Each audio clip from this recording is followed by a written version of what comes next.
গল্পের নাম মন পিঞ্চন, লেখিকা আরোহী নূর, পর্ব সংখ্যা 32। আয়ান আকিকে কোলে নেবে তখনই আদিত্য এসে ওর হাত ধরে নেয়। সাহস কী করে হলো আপনার ওকে নিয়ে আসা? আর আপনি এখানে কী করছেন? দেখুন ডক্টর আদিত্য, এসব কথা বলার সময় এখন নেই। আঁকি অজ্ঞান হয়ে গেছে, কখন থেকে চেষ্টা করছি, ওর জ্ঞান ফিরছে না, ওকে হাসপাতাল নিতে হবে। আমি থাকতে ওর চিন্তা আপনাকে করতে হবে না, সরেন সামনে থেকে। আয়নকে সাইড কাটিয়ে আদিত্য আঁকির পাশে গেল। মিস আঁকি, কী হয়েছে আপনার? চোখ খুলুন। তারপর সব রকম চেষ্টা করে আদিত্য আঁখির জ্ঞান ফেরাতে পারল না। আয়ন দুঃখিত। আয়ন দুশ্চিন্তা ভরা চাউনিতে তাকিয়ে আছে আঁখির পানে। দেখেন ডক্টর আদিত্য, আমাদের ওকে পাশের কোনো হসপিটালে নেওয়া উচিত। ওখানে নিয়ে বোঝা যাবে ওর কী হয়েছে। তার কোনো দরকার নেই, আমি থাকতে মিস আঁখির কিছু হবে না। আদিত্য আঁখিকে কোলে নিয়ে নিল, তারপর নিজের রুমের দিকে গেল। আয়নও পিছু গেল। আদিত্য আঁখিকে বেডে শুয়ে নিজের ব্যাগ থেকে একটা ইঞ্জেকশন বের করে আঁখির হাতে পুশ করলো। আয়ন হতবাক হয়ে দেখছে শুধু। আদিত্য ইঞ্জেকশনটা দিয়ে আঁখির মাথার পাশে গিয়ে বসে ওর মাথায় হাত বুলিয়ে নরম কণ্ঠে বলল, আপনার কিছুই হবে না মিস আঁকি, আমি আছি তো। আদিত্যের কাণ্ডে আয়নের গা জ্বলে উঠল। কটমট কণ্ঠে আদিত্যকে প্রশ্ন করলো, আপনি আঁখিকে কি ইঞ্জেকশন পুশ করলেন? ডক্টর আদিত্য, কি হয়েছে আঁখির? ওর জ্ঞান কেন ফিরছে না? সেটা আমি আপনাকে বলা গুরুত্বপূর্ণ মনে করি না। আপনি এখানে এসেছেন কেন আগে সেটা বলুন। আগে বলেন ইঞ্জেকশনটা কিসের ছিল? ওকে না বললেও সমস্যা নেই, আমি দেখে নিচ্ছি। আয়ন ইঞ্জেকশনটা দেখতে ডাস্টবিনের দিকে গেলে আদিত্য ওকে আটকে দেয়। আপনার ওটা দেখতে হবে না, আঁকি এখন একদম ঠিক আছে, আপনি যেতে পারেন। আমি যাব না, আমি আগে দেখবো আঁকিকে আপনি কি ইঞ্জেকশন দিয়েছেন। আঁকির কি হয়েছে তা জানার যথেষ্ট অধিকার আছে আমার। Are you serious? অধিকার? কিসের অধিকারের কথা বলছেন আপনি? একটা মেয়েকে ইচ্ছে মতো ছুঁড়ে ফেললেন অন্য কারো মুখে পড়ে, তখন তো ওর খোঁজ নেননি, আর এখন আসছেন মিথ্যা অধিকার খাটিয়ে করুণা দেখাতে। ওর উপর আপনার কোনো অধিকার নেই ডক্টর আয়ান, কারণ ওকে আপনি সজ্ঞানে ডিভোর্স দিয়েছেন, ও আপনার কেউ না, তাই অধিকার খাটাতে আসবেন না। আর আরেকটা কথা, আজকে ওর যা খারাপ অবস্থা সব আপনার জন্য, তাই নিজের বিবেক খাটিয়ে একবার ভেবে দেখবেন আপনি কি আদৌ ওর উপর অধিকার খাটানোর যোগ্য। আশা করি আপনি আর যাই হন বিবেকহীন হবেন না। তাই নিজেকে বিবেকবান পরিচয় দিয়ে আপনি এখন এই রুমটা ত্যাগ করলে খুশি হব। আখির কি হয়েছে তা আপনাকে জানতে হবে না। আপনি যদি ওর জন্য কিছু করতে চান তবে এখনই রুমটা ত্যাগ করুন, কারণ ওর এখন কোলাহল মুক্ত পরিবেশে বিশ্রাম দরকার। আয়নার কিছু না বলে আখির দিকে অসহায়ের মতো একটা চাহনি তাকিয়ে চলে যায় সেখান থেকে। আয়েশা আর নোমান একসাথে হাঁটছিল। দুজনই নানা গল্পে মশগুল। পিলু পায়ে হাঁটছে দুজন। ভালোই লাগছে সুন্দর এই পরিবেশটা। পরিবেশটা যেন প্রেমামুক্ত হৃদয়কে আরও নিঃশব্দ করে তুলতে সক্ষম। কথাটা আয়েশার ক্ষেত্রে সত্য মিলে গেলেও নোমানের ক্ষেত্রে তাকে আদৌ মিলে যায়? তার অনুমান করা উপস্থিত মুহূর্তে অনেক দ্রুহ। হঠাৎ নোমানের একটা ফোন আসলো। আয়েশার চোখে গেল সেই নাম, পুষ্পা নামে সেভ করা নাম্বারটা। ফোনটা আসতেই নোমান আয়েশাকে ইম্পর্টেন্ট ফোন বলে পাশে গেল কথা বলতে, যাতে আয়েশা মনে অনেক জ্বালাতন অনুভব করতে পারলো। মনে উকি দিল সব ব্যথার্ত অনুভূতি। কে এই পুষ্প? কত সুন্দর করে কত কথাই না বলছিলেন তাজবীর সাহেব আমার সাথে, হঠাৎ ফোনটা আসতেই আড়ালে চলে গেলেন কথা বলতে। তবে কি ওনার জীবনেও সত্যি অন্য কেউ আছে? আয়ান বসে আছে রুমে, তবে মনে শান্তি পাচ্ছে না। তখন আদিত্য কি ইঞ্জেকশন দিল আখিকে তা জানতে হবে ওকে। আখির বড় কিছু হলো না তো? চিন্তাটা চেপে বসেছে ওর মাথায়। এদিকে আদিত্যের বলা কথাগুলো ওকে বড্ড জ্বালাতন করছে। আদিত্য কত সুন্দর করে আখির উপর অধিকার খাটিয়ে নিল, যা আয়ান চাইলেও এখন পারে না, কারণ সে নিজের হাতেই সে অধিকার ছেড়ে দিয়েছে। তবে আবার সে অধিকারটা পেতে বড্ড লোভ হচ্ছে ওর। আদিত্য আখির মাথার পাশে বসে হাত বোলাচ্ছে। আখি শুয়ে আছে শান্তিতে, অপলকে দেখছে ওকে আদিত্য। একটুর জন্য আদিত্যর মনে হচ্ছিল ও আখিকে হারিয়ে ফেলেছে। আখিকে যে হারাতে চায় না আদিত্য। ওর চেহারার দিকে তাকিয়ে আদিত্যের বারবার মনে পড়ছে আখির বলা কথাগুলো। আকি বলেছিল জীবনকে দ্বিতীয়বার সুযোগ দিতে, জীবনে এগিয়ে যেতে। আর আদিত্য যেন নিজের অজান্তেই সেই এগিয়ে যাওয়ার মাধ্যমটা আকিকেই বানাতে চাইছে এবার। আমি জানি না মিসাকি, আমার মনে চলা আপনাকে নিয়ে এই অনুভূতির নাম কি, তবে যেন জীবনে আমি নতুন আলোর ছোঁয়া অনুভব করতে পারছি, সাথে একরাশ অন্ধকারও। তবে সে অন্ধকার আমি থাকতে দেব না বেশি দিন।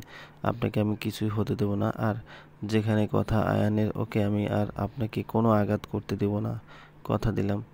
সায়েদা দিদুরের সাথে ছিল এবার। আয়েশা আর আখির খোঁজে একা হাঁটছিল। হঠাৎ পাশের ঝোপ থেকে কিছু নড়ে ওঠার শব্দ পেল। সায়েদাতে কর্ণপাত না করে এগোতে থাকলো। এখন বারবার এখানে ওখানে থেকে কি না কি সব আজগুবি শব্দ কানে আসতে লাগলো ওর। হঠাৎ শুনতে পেল শিয়াল ডাকার শব্দ, তবে আশেপাশে কোনো শিয়াল দেখতে পেল না। এবার সায়েদা ক্ষণিক ভয় পেল, বারবার কে বলা জিজ্ঞেস করতে লাগলো, তবে কারো উত্তর পেল না। হঠাৎ শুনলো কেউ একজন মৃদু কণ্ঠে সায়েদা বলে ডাকছে বারবার। সায়েদা প্রচুর ভয় পেয়ে গেল আর ভূত বলে রিসোর্টের দিকে দৌড়ালো। পরদিন সকালে সবাই রাতে এসে যার যার মতো শুয়ে গেছে। সায়েদা দিদু এক রুমে আয়েশা আর ওর মা ঈশা চৌধুরী আর আমির চৌধুরী আলাদা এক রুমে। নোমান একা একা এক রুমে উঠেছে। আখি সকালে ঘুম থেকে উঠে আদিত্যকে ওর মাথার পাশে বিছানার সাথে হেলান দেওয়া অবস্থায় ঘুমন্ত পায়। আদিত্যের ঘুমন্ত চেহারা দেখে আবারও খানিক ভালো লাগা কাজ করলো আখির মনে। ঠোঁটের কোণে মৃদু হাসি ঝুলিয়ে উঠে চলে গেল ফ্রেশ হতে। তবে রাতের কথা ওর কিছুই মনে নেই। আদিত্য ওকে পেল কি করে, তাই ভাবলো আদিত্য উঠলে জেনে নেবে। আর অতিরিক্ত কিছু না ভেবে সকালের মন মাতানো শীতল হাওয়া উপভোগের লোভ বাইরের দিকে চলে গেল। অনেক ভালো লাগছে পার্বত্য এই অঞ্চলটা। প্রায় সকাল 5টা বাজে, তাই কাউকে আর ডাকতে গেল না আঁকি। সকালের সুন্দর পরিবেশ একাই দিনদার করতে বেরিয়ে গেল। হাঁটতে হাঁটতে বেশ বড় একটা টিলার ওপর চলে আসলো। তখনই টিলার এক প্রান্তে আয়নকে দাঁড়িয়ে থাকতে দেখে পেল আঁকি। হতবাক হলো অনেক। আয়ান এখানে কি করছে? আয়ান আপন মনে প্রকৃতির দিদার করছে। তখনই পিছন থেকে বলল আঁকি, আমার পিছু করতে করতে এখানেও চলে এসেছেন? আঁকিকে যেন মন টানছিল এতক্ষণ। তাই হঠাৎ ওর মধুর কণ্ঠ শুনে মনে তৃপ্তি এলো আয়নের। পিছন মুড়িয়ে তাকে নরম কণ্ঠে বলল এবার, হ্যাঁ পিছু এসেছি তোমার, তবে অনেক জরুরি কাজ ছিল তোমার সাথে। একটু কথা বলতে চাই শুধু, যদি তুমি বলতে চাও। বলেন, কি কথা? আয়ান ওর পানে এগিয়ে এসে ওর হাত জোড়া ধরলো, তারপর মৃদু কণ্ঠে বলল, আমায় ক্ষমা করে দাও। আমি নিজেরটা ভেবে তোমাকে অনেক কষ্ট দিয়েছি। কখনো এটা বুঝে উঠতে পারিনি যে আমার ব্যবহার তোমাকে কতটা কষ্ট দিয়েছে। শুধু সেখানে নিজের সুখটাই খুঁজেছি। তবে তুমি চলে আসার পর বুঝতে পারলাম আমি হয়তো অনেক ভুল করেছি। তোমার সাথে যার অনেকটা নিজের সাথে হওয়ার পর মনে নিতে পারলাম না, তাই ক্ষমা চাইতে এসেছি তোমার কাছে। আকি নিজের হাতটা ছাড়িয়ে নিল, তারপর স্বাভাবিক স্বরে বলল, আপনি আপনার ভুলটা একটু হলেও বুঝতে পেরেছেন, এটাই বড়। তবে আমি আপনাকে অনেক আগে ক্ষমা করে দিয়েছি, তাই আপনাকে আলাদা করে ক্ষমা চাইতে হবে না আমার কাছে। আর আপনি আজ থেকে নিশ্চিন্তে থাকতে পারেন। আঁখি চলে যেতে নিলে আঁখিকে পিছু ডেকে একটা কথা বলল আয়ান, যাতে আঁখি থমকে দাঁড়ালো। আদিত্যকে সত্যি ভালোবাসো যতটা আমাকে বাঁচতে, তার থেকে বেশি? আগে ফিরে এবার সোজা জবাব দিল, জানি না, তবে এটা জানিয়ে আমরা একে অপরের যথেষ্ট সম্মান করি, একে অপরকে বিশ্বাস করি, একে অপরের পরিপূরক। আর যে সম্পর্কে বিশ্বাস আর সম্মান বজায় থাকে সে সম্পর্ক কখনো দুর্বল হয় না। আর ভালোবাসার কি এক ছাদের নিচে থাকতে গেলে সেটা এমনিতেই জীবনে উকি দেয়। আঁকি চলে গেল কথাটা বলে, তবে এখন যেন আয়ানের মনের জ্বালাতনটা আরও বেড়ে গেল। তবে কি আদিত্য কেড়ে নিল আঁকিকে? আয়ান হারিয়ে ফেললো ওকে? আয়ানের যেন মনে হচ্ছে ও আঁকিকে হারায়নি, হারিয়েছে সব কিছু। এখানে এসেছিল মনের শান্তির খোঁজে। চোখে স্পষ্ট ধরা দিয়েছিল আখির সাথে করা অন্যায়গুলো, যার অনুশোচনায় রাতে শান্তিতে ঘুম হচ্ছিল না আয়ানের। মাই ওর সাথে খারাপ ব্যবহার না করলেও হয়তো তা কখনোই বুঝতে সক্ষম হতো না। একাকিত্বে ভুগতে গিয়ে অনেক কিছু অনুশোচনা এসে গেছে ওর, তাই আকির কাছে ক্ষমা চাইতে এসেছিল এই আশায় হয়তো মনে কিছু শান্তি নিয়ে আসতে পারবে। তবে তা যে আর পেরে উঠল না। আয়নের মন যেন এখন অন্য কিছু চাইছে, তবে তা বুঝে উঠতে সক্ষম হতে পারছে না। আয়ান নিজের রুম থেকে খেয়াল রাখছে কখন ক্লিনার কেউ একজন এসে আদিত্যের রুম ক্লিন করবে। অবশেষে একজন ক্লিনারকে রুম ক্লিন করে রুমের সব ময়লা ডাস্টবিনে করে নিয়ে যেতে দেখলে ওকে ডেকে আনলো। তারপর ওর কাছ থেকে ডাস্টবিনটা নিয়ে ওদের আদিত্যের ফেলো ইঞ্জেকশনটা খুঁজতে শুরু করে, তবে তাতে আর তা খুঁজে পেতে ব্যর্থ হয়।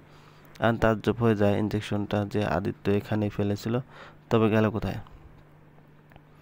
এদিকে বেশ খানিক দূরে আড়ালে দাঁড়িয়ে আদিত্য মুচকে হাসলো আর মনে মনে বলতে লাগলো, আমি আপনাকে কোনো মতে আখির জীবনে হস্তক্ষেপ করতে দিব না ডক্টর আয়ান। আপনার আর আখির মাঝে যে দেওয়াল, এখন আদিত্য চৌধুরী যা চাইলেও আপনি এখনো ভাঙতে পারবেন না। আমার আপনার ব্যক্তিত্ব সম্পর্কে ভালোই জানা হয়ে গেছে, তাই ইঞ্জেকশনটা আমি সরিয়ে দিয়েছি। চায়েদা রাতে ভয় পেয়ে সে যে ঘুমিয়েছিল, এই এখন উঠলো মাত্র, তবে এখন কোনো ভয়ের রেশ নেই ওর মধ্যে। আয়েশা সকাল সকাল আজ গোসল সেরেছে, রুমের বারান্দাতে মৃদু বাতাসের সম্মুখীন দাঁড়িয়ে ভিজা চুল ঝাড়তে ব্যস্ত। রমণী বেগুনি কালারের একটা কামিজ পরেছে, সাদা সালোয়ার ওড়নার সাথে যাচ্ছে ভালো। চুলের আগা দিয়ে পড়ছে পানি, মুছতে ব্যস্ত সে। কিছু ভেজা চুল ও নরম গালের সাথে লেপ্টে আছে, বড়ই যেন মোহিত লাগছে ওকে দেখতে, ঠিক অনেকটা সামনে দাঁড়িয়ে থাকা যুবকের। নোমান তখন পরিবেশের ছবি তুলতে ব্যস্ত ছিল। হঠাৎ ওর নজর গেল আয়েশার দিকে, চোখ আটকে গেল যেন আয়েশাতেই। আর কখনো যে এভাবে কাউকে দেখে মোহিত হয়নি নোমান, কারণ ছাড়াই কোনো দিক বিবেচনায় না নিয়ে একটা ছবি আয়েশারও নিয়ে নিল সে। সবাই মিলে হইহুল্লোড় করতে শুরু করেছে, আঁখি সবার আগে, আর আদিত্য ওকে আটকাতে ব্যস্ত। রাতের কথাটা জানার পর ওটা নিয়ে অনেক বকেছে আদিত্য আঁখিকে।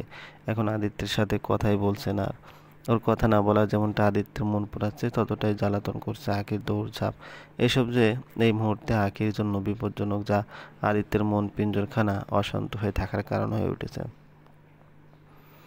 আঁখি আয়েশা সায়েদার সাথে ছোটাছুটি করছে, হাসি মশকরা করছে, তখনই আদিত্য এগিয়ে গিয়ে ওর হাত ধরে সেখান থেকে ওকে সরিয়ে নিয়ে এলো। কি হয়েছে মিস্টার কাকতারুয়া আপনার? সারাদিন খবরদারি না করলে হয় না? মুখে বেশ বিরক্তি ফুটে বলল আঁখি। আমি কাকতারুয়া না, ওর নানু। দেখেন মিস আঁখি, আমি জানি আমি আপনার সাথে বেশি কড়া বিহেভ করছি, কিন্তু একবার বোঝার চেষ্টা করেন, এভাবে দৌড়ঝাঁপ আপনার জন্য ক্ষতিকর। একবার আপনি সুস্থ হয়ে গেলে যা ইচ্ছা দৌড়ঝাঁপ করে নেবেন, আমি আপনাকে কিছু বলবো না। আর সে দৌড়ঝাঁপ করার জন্য যদি আমি আর না থাকি? কথাটা আঘাত করলো আদিত্যের মনে, বড্ড কিছু বললো না জবাবে। পাথরের ন্যায় ঠায় দাঁড়িয়ে থাকলো। আঁখি বুঝতে সক্ষম হলো ওর এই কথাটা অল্প করে হলেও আদিত্যকে আঘাত করেছে, তাই এবার মুখে এক ফালে হাসি টাঙ্গিয়ে আদিত্যের হাত ধরে বলল, আচ্ছা ঠিক আছে, দৌড়ঝাঁপ কম করব আমি। এবার বাংলা পাঁচের মতো মলিন মুখটাকে একটু উজ্জ্বল করুন আর বলুন, আর চলুন একটু বেরিয়ে আসি। দেখুন না চারপাশটা কত সুন্দর, চোখ সরানোরই ইচ্ছে করে না। আঁখি আদিত্যের হাত ধরে নিয়ে যাচ্ছে নিজের সাথে করে। আদিত্য ওকে অনুসরণ করে হাঁটছে চলবে।